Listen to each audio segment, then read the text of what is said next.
Hello. Hello. Hello, and welcome to the Last Look Ahead program.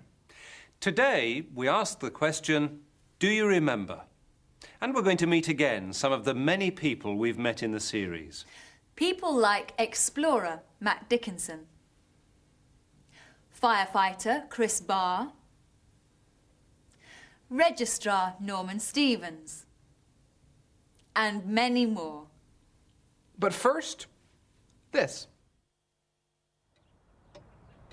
Hello. Do you remember me? I'm Sherlock Holmes. Today I'm going to investigate what has happened to some of my friends from other programs. As soon as I find out, I'll tell you.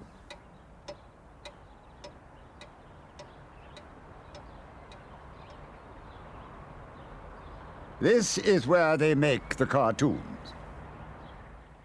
Let's see what's in here. Do you remember me? No? I wanted a room for the night. Oh, yes. And I gave him a room without a bed. Oh, yes, I remember. What's this? Do you remember who I am? Yes, you're an artist, aren't you? Yes. And you remember why I was angry? Because your model went to the hairdresser. That's right. And I'm still angry. Do you remember who lives here? Do you remember meeting her? Do you remember what she wanted to buy? I wanted to buy a car. That's right. And did you buy one? Yes, but it was terrible. When I drove it, it fell to pieces. Just look at it now. Well, we all hope that you enjoyed Meet Us in Look Ahead. And now back to the studio.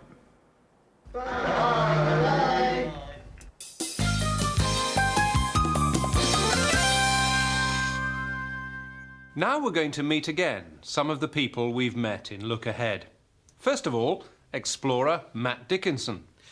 Do you remember how he compared the dangers of whitewater rafting and walking across the Namib Desert?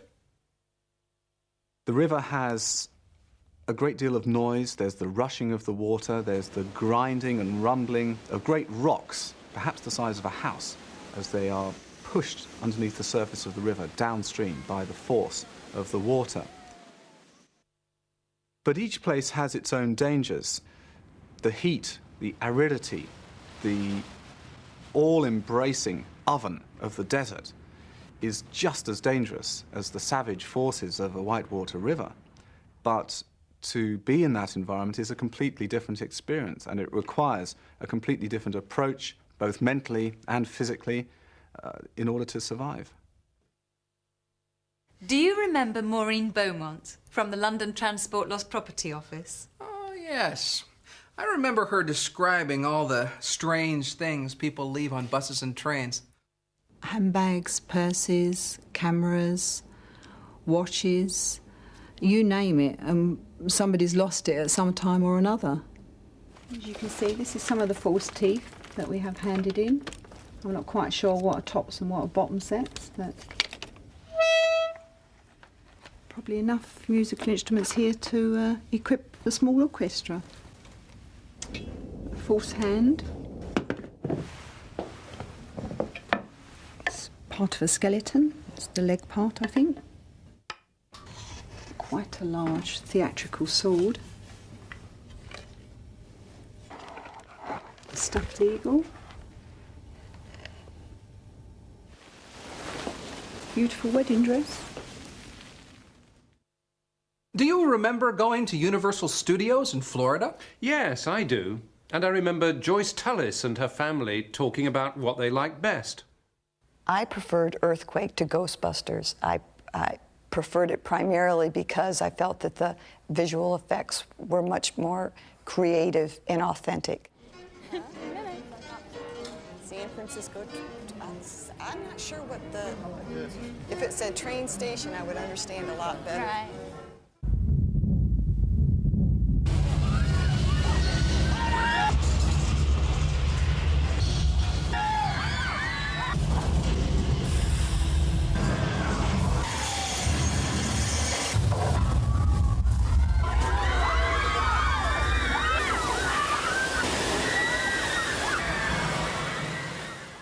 rides were incredible, but the best part of the day for me, the thing I liked the most, was sharing the excitement and the enjoyment of the day with my family.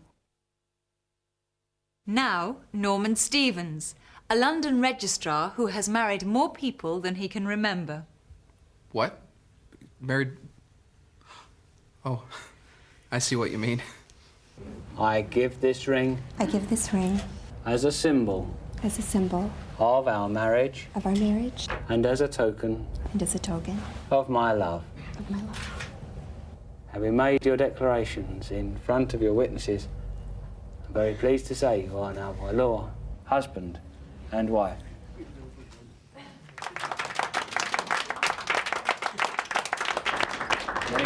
You don't have to look happy this time again, That's it.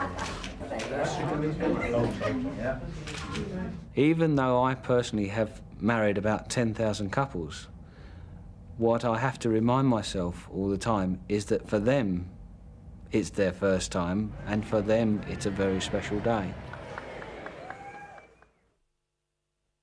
One of my favourite moments was our visit to New Mexico. Yes.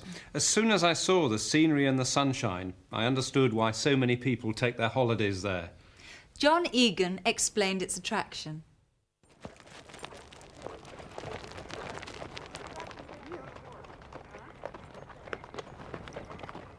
I think the reason that people come to the Southwest is not only because of the scenery itself, the vast spaces and the beautiful colors of the country, but also the important history and the legends that surround the Southwest, insofar as cowboys are concerned and Indians and so on.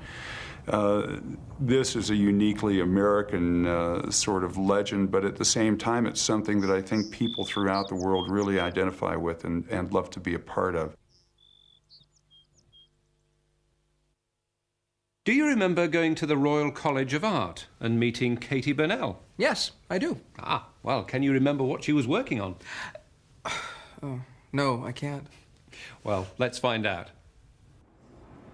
I'm working on a project at the moment which is basically making a large piece of sculpture.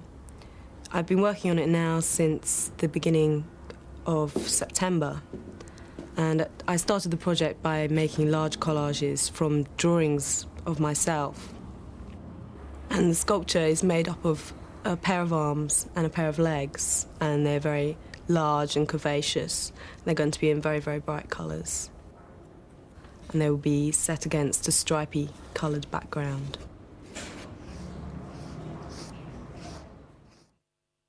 Christine Barr is a firefighter in California. She told us what happened when she was called to a huge fire in the city of Oakland. While we were on Broadway Terrace, we were asked to fight an attic fire in one of the homes. After we made entry into the house, we climbed up a narrow staircase into a small child's room. And I only had a second to look around me before the room filled with smoke and it was too hot to stand up. So we backed out down the staircase. As we were coming down the stairs, I saw photographs hanging on the wall, and I felt at that point that these people were going to lose their home. And I thought that if I could take the pictures, they would at least have something. So I snatched them off the wall, and I grabbed a towel, and I wrapped them in a towel, and I hunched over them so that they wouldn't get wet, and I put them down in the neighbor's yard. Do you remember our visit to Cherry Trees Farm with all the school children? The majority of educational visits to Cherry Trees Farm are from school children aged between 4 and 10 who are from city areas. Welcome to Cherry Trees Farm. Now, a visit to Cherry Trees Farm is not the usual sort of visit, because where practical, I ask you to help me. After they've had their lunch, they then go to collect eggs, which to many is one of the best things they do on the farm, because a hen often will be sitting in the box where the egg is laid, and the child must slip its hand under the hen and actually touch a warm egg. I got it, Alex. I got it under the... Finally, do you remember Sashi Alawalia? Do you, Kevin? Yes, he runs a fabric, doesn't he, in London? Yes, he does. But can you remember how many other members of his family work in the shop? Basically the whole family. My father, my mother's sister, my brother, his wife, my wife, and my sister.